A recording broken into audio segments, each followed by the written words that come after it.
Hello class, कैसे हैं आप? Again France.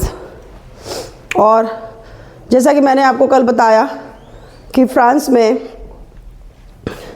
जैकोबिन क्लब बना। जैकोबिन क्लब में जो लोग थे वो मोस्टली लोअर क्लास के लोग थे, जो पुअर थे, जो मज़दूर थे, छपाई वाले थे, बुनाई वाले थे, और उन्हीं का एक समूह था जो कि जैकोबिन क्लब बना।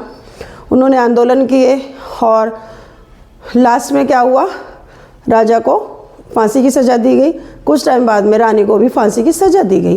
अब क्या हुआ? अब फ्रांस की राजनीति में बदलाव आया। क्या आया? अब फ्रांस की राजनीति में एक पॉइंट आया है, आतंक का राज्य। आतंक का राज्य। आतंक कैसा? देखिए, जैकोबिन क्लब का जो मेन नेता था, मैंने आपको बताया था, मैक्स मुलर, रोबेस्पियर था, है ना। रोबेस्पियर के हाथ में अब सत्ता आ गई। रोबेस्पियर के हाथ में सत्ता आने के बाद अब वो निरंकुश हो गया। अब उसने क्या किया, जो भी अमीर लोग थे, जो भी पादरी थे, जो भी रॉयल थे, जो इनके विचारों को नहीं मानते थे, उन्होंने सबको मारना पीटना शुरू कर दिया, सबके साथ हिंसा कर दी, सबको सजाएं सुनाई गई और सबको मोस्टली मतलब जितना जो इसके हाथ में आ रहे थे उन पर इन्होंने अत्याचार शुरू कर दिए। और क्या करना शुरू कर दिया कि इसने एक मशीन बनाई थी, डॉक्टर गिलोटिन ने। डॉक्टर गिलोटिन ने एक मशीन का आविष्कार किया था। और वो मशीन कैसी थी? देखिए, मैं आपको बताती हूँ। ये दो खंबे, पिलर्स, और पिलर्स में ये क्या है, रस्सी, और ये है आरा। क्या है ये? आरा। यानी जिससे, और ये क्या करते थे, सजा से यहाँ किसी भी व्यक्ति की गर्दन जो थी वो काटी जाती थी या उसको सजा दी जाती थी। इस पे लटका दी जाती थी गर्दन और इससे उसकी नेक काट दी जाती थी। तो सजा का इन्होंने ये नया चीज़ निकाला। ये गिलोटिन मशीन थी और इसका गिलोटिन नाम क्यों दिया? क्योंकि ये डॉक्टर गिलोटिन का आविष्कार था और इन्होंने इस मशीन को बनाया। और ये गिलोटिन मशीन पर ये लोग सजा देने के बाद आदमी की गर्दन को रख के उसको धड़ से अलग कर देते थे। ये जो रोबेस्पियर था, ये थोड़ा मतलब आप ये देखते ना कि जैसे गरीब लोगों को सत्ता मिली, है ना, तो उन्होंने अपना बदला लेना शुरू किया अमीरों से। इसी तरीके से रोबेस्पियर ने ये सब कुछ करना शुरू कर दिया। कौन? सत्ता किसके हाथ में आई? रोबेस्पियर, जो कि जैकोबिन क्लब का नेता था। अब इसने अपनी चीज़ें शुरू कर दी। क्या क्या हुआ? जो भी गणतंत्र को नहीं मानता था, गणतंत्र लागू तो हुआ, लेकिन जो गणतंत्र को नहीं मानता था उन सबको ये सज़ा देने लगा और उन सबको जेल में डालकर गिलोटिन पे चढ़ा देता था। जैसा कि मैंने आपको बताया, एक ऐसी मशीन थी जो दो खंभों के बीच में एक आरे के रूप में लटकी हुई थी, ठीक है, और यहाँ पर सिर रख के उसको अलग कर दिया जाता था। इस तरीके से सज़ा दी गई। अब इसने क्या किया, जो रोबेस्पियर की जो नीति थी, क्या किया, सबसे पहले इसने ऐसे कानून बनाए, है ना, कि एक तो मजदूरी तय कर दी, मजदूरों की मजदूरी तय की कि इतनी ही मजदूरी मिलेगी। इसके अलावा जो वस्तुएं थी, किसानों की वस्तुएं, किसानों की फसल हो गई या और भी बाज़ार में जो वस्तुएं थी, उनकी कीमतें इन्होंने निश्चित कर दी कि इससे ज़्यादा पर आप नहीं बेच सकते हो। इसके अलावा इसने क्या किया, जो सफ़ेद रंग का आटा की राटा था जिसकी रोटी बनाई जाती थी, उस पर इसने बैन लगा दिया और इसने कहा कि साबुत गेहूं की रोटी, सभी साबुत गेहूं की रोटी खाएंगे, जिससे कि समानता दिखाई देगी। यानी ये समानता का इतना बड़ा पक्षधर बनता चला गया कि इसने धीरे धीरे आतंक मचाना शुरू कर दिया, क्रूर होता चला गया और अपनी क्रूरता में ये ऐसे कदम उठाता चला गया जिससे कि जनता भी डरने लगी, है ना। अब इसने समता की रोटी बनाई। इसके अलावा इसने बोलचाल यानी आपसी व्यवहार, है ना, पर्सनली व्यवहार भी इसने चेंज कर दिया और कोशिश ये की इसने कि आपस में अगर कोई रॉयल है या कोई गरीब है, उनके आपस में भी बोलचाल में समानता दिखाई दे। तो इसने क्या किया, पहले जो बोला जाता था जैसे महाशय, है ना, हम बोलते हैं महाशय, है ना, और जो महिलाएं होती थी उनको महोदया बोला जाता था। महाशय नॉर्मली एक वर्ड है जिसे हम सब जानते हैं तो पुरुष को महाशय बोला जाता था, तो पहले पुरुष को क्या बोलते थे? मॉन्स्यूर, और महिला को बोलते थे मदाम, फ्रांस की लैंग्वेज में। अब इसने क्या किया, बराबरी का दर्जा देने के चक्कर में कि नॉर्मली बोलचाल की भाषा भी होनी चाहिए, तो इसने अब क्या किया, बोला पुरुष हो गए सियातेन, पुरुष क्या हो गए? सियातेन, सियातेन यानी कि नागरिक, और सियोतीन, सितोयेन, सॉरी सितोयेन, सितोयेन हो गई नागरिक, और सितोयेन, सितोयेन यानी के नागरिका, सितोयेन यानी के नागरिका, ठीक है। यानी ये पुरुष, पहले बोला जाता था फ्रांस में मॉन्स्यूर को, मतलब महाशय को मॉन्स्यूर जो मेल है, और मदाम यानी महोदया महिलाओं को।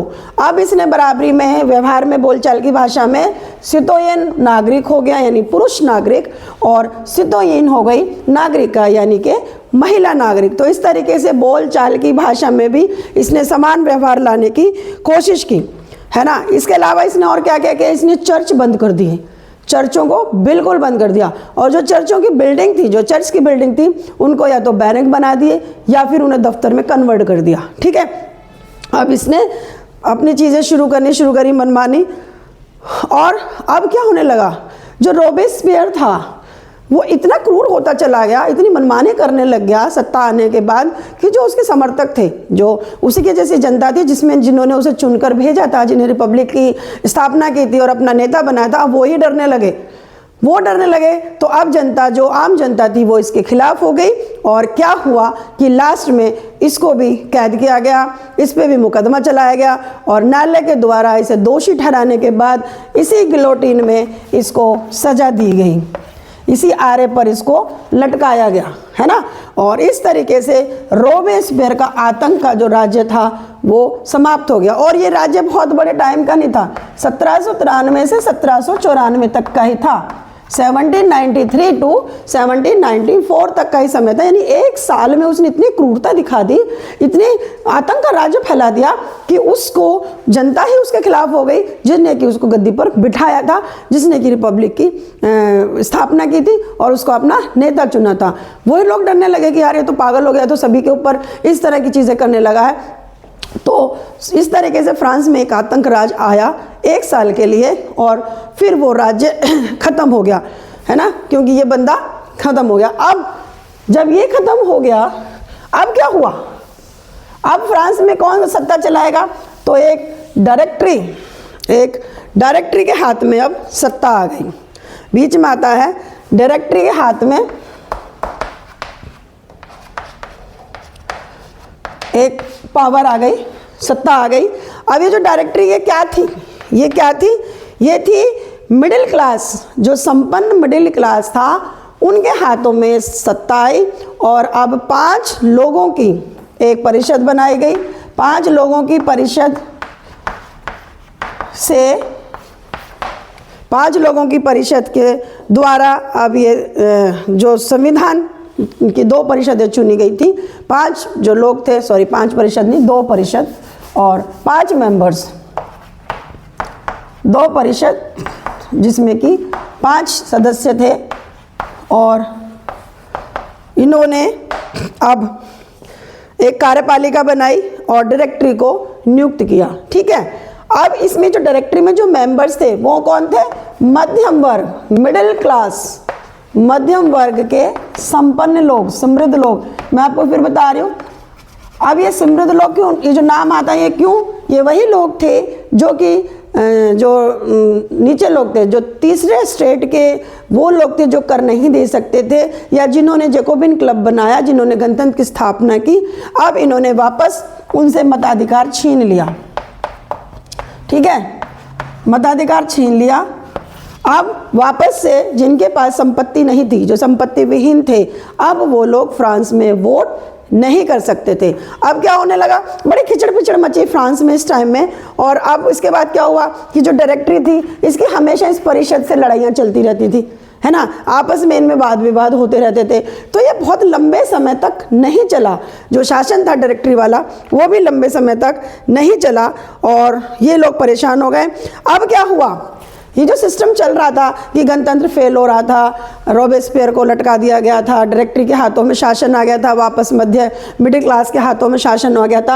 अब ये जो असमंजस की स्थिति, इसने किसको जन्म दिया? इसने जन्म दिया तानाशाह।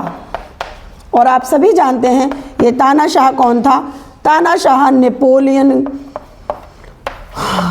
बोनापार्टा का, नेपोलियन बोनापार्ट का रास्ता क्लियर कर दिया। अब उदय होता है नेपोलियन का, ठीक है। तो इस तरीके से फ्रांस में आतंक का राज आया, जो कि 1 साल के लिए आया। रॉबेस्पियर बना, जैकोबिन क्लब उभरा, इसके बाद डायरेक्टरी का शासन आया और इन सब असमंजस की जो व्यवस्था थी इसने रास्ता खोल दिया। यानी क्योंकि डायरेक्टरी का जो शासन था वो बैलेंस नहीं था, मतलब अस्थिर था, है ना, स्थिर था, स्टेबल नहीं था, लंबे समय तक नहीं चल सकता था जैसी व्यवस्था चल रही थी। और कोई बहुत ताकतवर या बहुत ऐसा व्यक्ति भी नेता नहीं बना था या कोई नहीं दिखाई दे रहा था जो कि इसको लंबे समय तक खींच सकता। इसी बीच में ये बंदा उभरता है जो कि सबका जाना माना है, तानाशाह नेपोलियन बोनापार्ट। इसका रास्ता प्रशस्त होता है और इसके बाद आप देखेंगे कि ये किस तरीके से फ्रांस की राजनीति को प्रभावित करता है या उस पर प्रभाव डालता है, उस पर इम्पैक्ट डालता है। तो आज के लिए इतना ही। नेक्स्ट क्लास में हम आपको एक नए टॉपिक के साथ मिलेंगे और वो नया टॉपिक क्या होगा मैं अभी आपको बता देती हूँ। एक बहुत इम्पोर्टेंट वर्ग था फ्रांस में, और वो बहुत इम्पोर्टेंट वर्ग क्या था? महिलाएं, है ना, वुमेन पावर, महिलाएं। आप ये देख सकते हो कि किसी भी राजनीति, किसी भी घर, किसी भी समुदाय, किसी भी समाज, किसी भी देश को चलाने के लिए उसका 2 स्तंभ होते हैं, पुरुष और महिला। फ्रांस में आप देखते आ रहे हो कि महिलाएं सशक्त हैं, है ना, वो सक्रिय हैं, बट उनको निष्क्रिय किया जा रहा है, उनको इनएक्टिव किया जा रहा है, उन्हें कोई अधिकार नहीं है। अब हमें देखना है कि क्या फ्रांस में महिलाओं को मताधिकार का अधिकार मिलेगा या नहीं मिलेगा और उन्होंने उस अधिकार को किस तरीके से पाया। तो महिलाओं की स्थिति पर हम चर्चा करेंगे अगली क्लास में। डन।